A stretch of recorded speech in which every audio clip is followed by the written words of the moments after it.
7-year-old malicious compliance. So, this is me as a 7-year-old much more than 7 years ago. For context, this predates common use of mobile phones. I think about this situation from time to time and just now realized it was probably my first experience with malicious compliance, even if it wasn't strictly speaking malicious. In the 2nd grade, mostly 7-year-olds. For those not in the US, I had one of those teachers who likes to single out a student for whatever inadequacies they are currently wrestling with, and I ended up in the principal's office quite a bit. The most recent occurrence, I was sent for lying about needing to go to the bathroom because the teacher was peeking outside the classroom on my way back, and I drank at the water fountain. Apparently, it was necessary for me to say I needed to ask if I could use the bathroom and get a drink of water.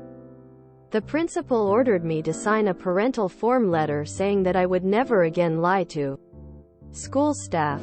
2 days later, I forgot my homework at home. I was sent to the office for this. This time I was given a form saying that I had refused to do my homework. I drew a line through refused and wrote forgot.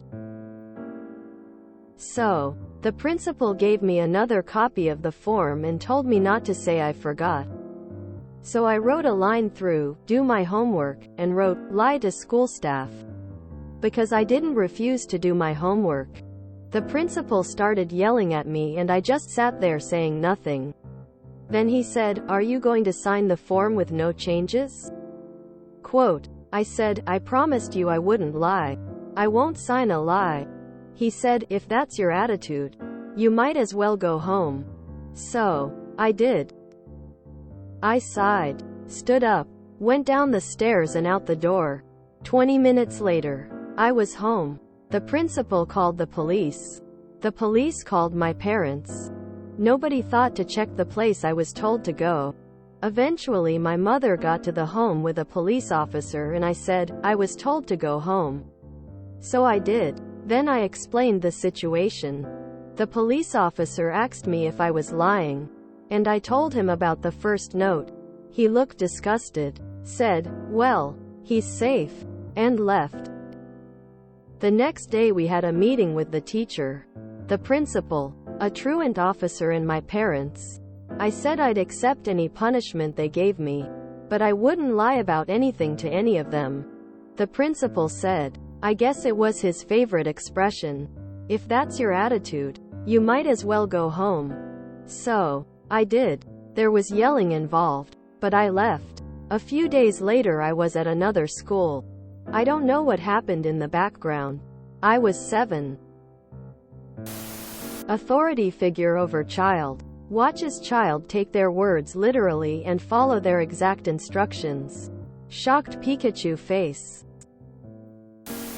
Adults should admit when kids are right. Otherwise kids don't learn to apologize. If you are my child, I would be relieved you were safe while simultaneously proud of you. I often wonder why some people become teachers. Is your name Calvin and did you have a stuffed tiger named Hobbs? For many years, there was a column in a Chicago newspaper, Rip. Zay Smith of the Sun-Times, which occasionally featured the case for zero tolerance of school administrators. This would have fit nicely there.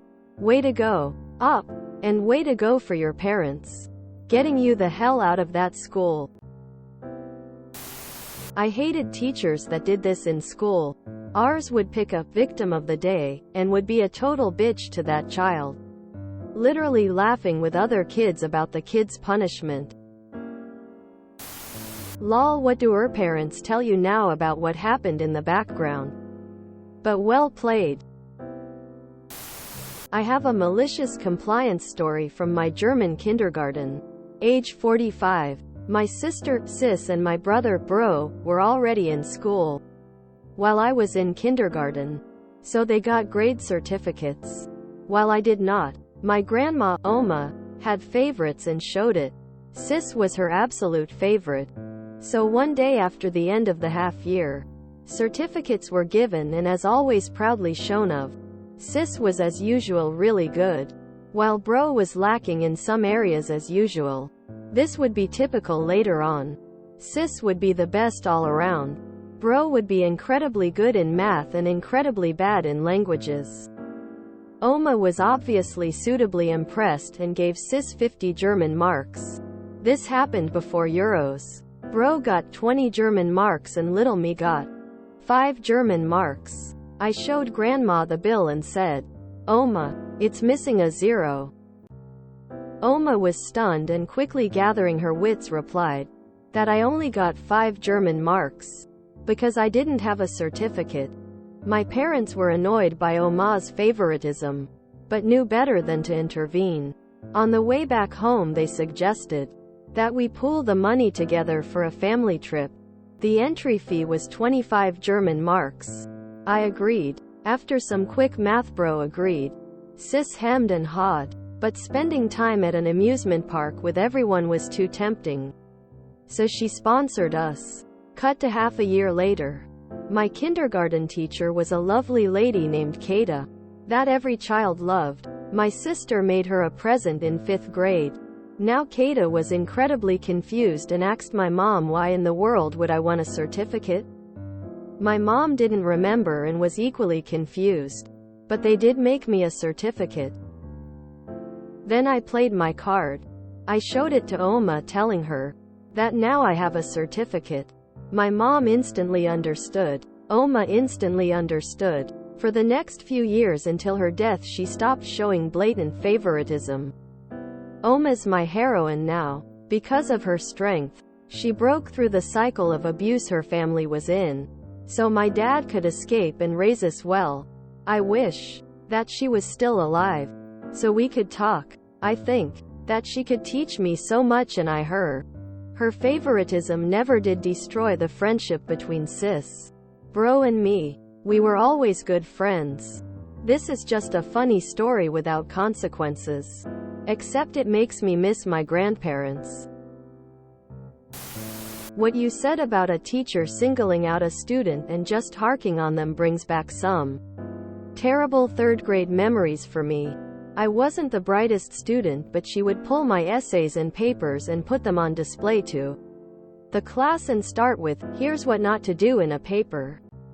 She would block out my name, but as soon as the paper went up everyone in the class would turn and look at me. Absolutely mortifying. My 14-year-old son and his friends were told by his algebra teacher that he just shouldn't attend class the next day because all they did was mess around and keep the other students from learning. My son and his friends were really good at math and already knew the material. So the next day comes, and they don't go to class. Go to a second lunch period. Never left campus. And she turns them in for ditching class. I had to go meet with the principal and my son, who was incredulous that the teacher had turned him in for doing what she had told them to do.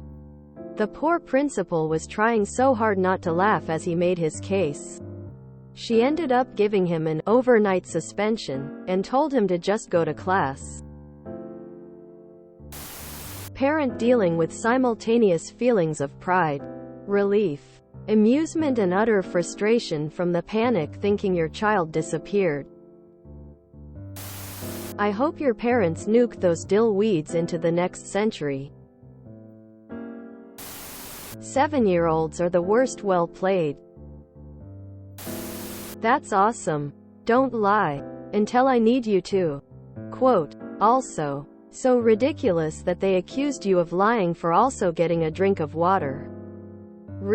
Leaving school when axed. I have a very similar story, but from 6th grade. https www.reddit.com/r/wholesomecompliance/comments/lgbma6/teacher said, if you need to go, just go. Looks like the principal didn't learn the lesson. Wow. Fucking hero. If you were my kid, I'd die on this hill 1,000 times on your behalf. Loved it. Probably they tear your principal a new one. He should not have ever been teaching, but that's good what you did. Are your parents no longer around to ask what happened? If you enjoyed this video, please check out our playlists full of similar content.